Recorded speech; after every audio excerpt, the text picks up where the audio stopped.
So, surprisingly enough, I feel as if that the news that came out today about Sakir Starmer actually introducing, lower I think it's meant to be like lower tax for a lot of Indian workers because the UK struck a very interesting deal with India, and well, apparently this has caused backlash to the far right about the idea that it's undermining British workers in favour of Indian workers.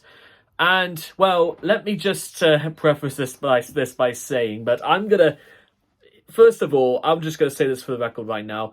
I actually have a lot of Indian friends, a lot of Indian friends who have long since gone back to India, and a lot of people from India who thought that they were going to be going back um, because they sort of were struggling for such a long time to find work in which they can have their visas sponsored and stuff like that, and they managed to actually pull it off.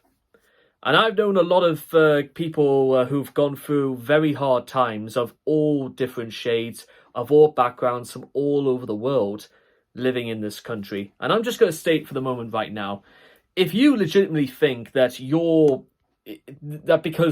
just because of the soil you are born on, it makes you any more valuable, it makes you anything special. If you think you're entitled that much just because of a certain place you were born, I'm sorry to say this to you guys, but I'm going to be very, very blunt. They won't care. And honestly, I stopped caring about I've stopped caring about the fact that my nationality, my skin, anything actually means anything important anymore. And I'm going to tell you why. Because it hasn't affected or altered people's opinions, and therefore I need to stop acting as though just because of what or who I am, it's actually going to impact anything else. It's what I do here and now. That's what should count. And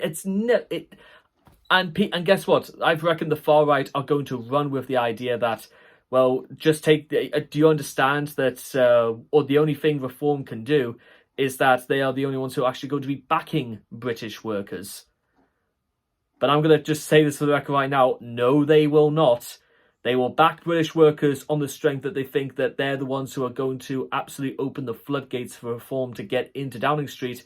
Once that's done, reform will cut their nuts off and we'll be exactly straight back to where we started.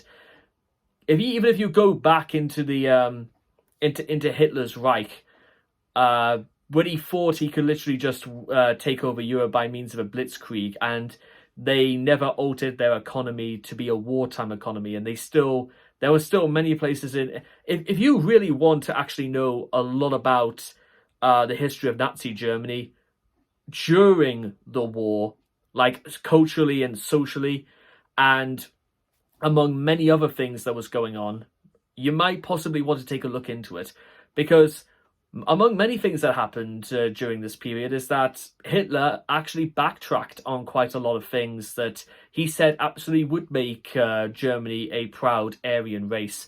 That they would actually start importing more foreign workers to actually work in wartime production.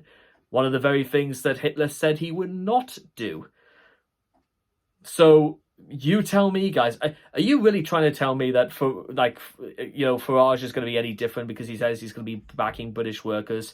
Or if you think that this is in any way going to diminish you whatsoever because you think for some reason the Prime Minister prefers to hire cheap foreign labour just at the expense of British workers?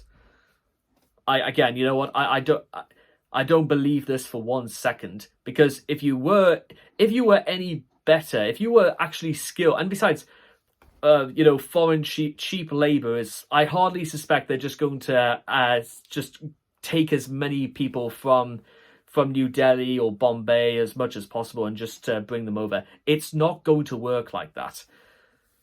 It hasn't worked. It probably hasn't worked like that since, well, probably since the days of Lord North or someone like that.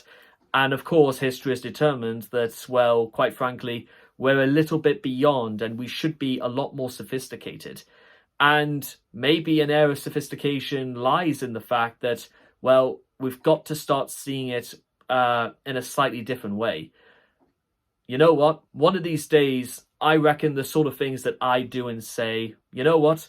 We'll be looking back on some of these perhaps, and they say, you know what? Maybe there is a point to it. Because suggesting I'm any more special just because I'm British suggests the idea that, well, maybe I am special. But, well, what exactly does that lead to? And, well, that's it. But until I actually have some sort of proof or some sort of glaring result to suggest that I'm special, then I might start considering that.